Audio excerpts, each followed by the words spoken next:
Bedain udah, ini kelapa hijau warna hijau no. Oh, gua tanya nih harganya berapa? 10.000. 10.000 tuh kelapa muda. Nih, kayak gua kelapa hijau. Pantatnya merah tuh. Pantat merah lu Ya kata kayak gini. apa? Nih, lu rasain rasanya. Enggak. Orang gua milihnya kelapa hijau.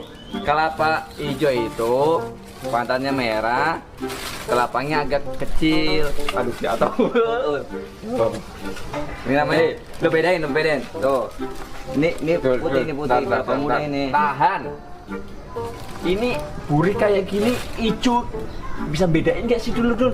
Ini ya pantatnya, bukan kulitnya. Pantat merah. Jangan samain.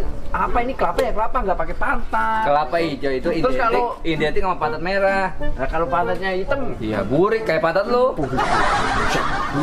Kok dibilangnya ya lu? gue yang ngeyel. Gitu Kalau lo.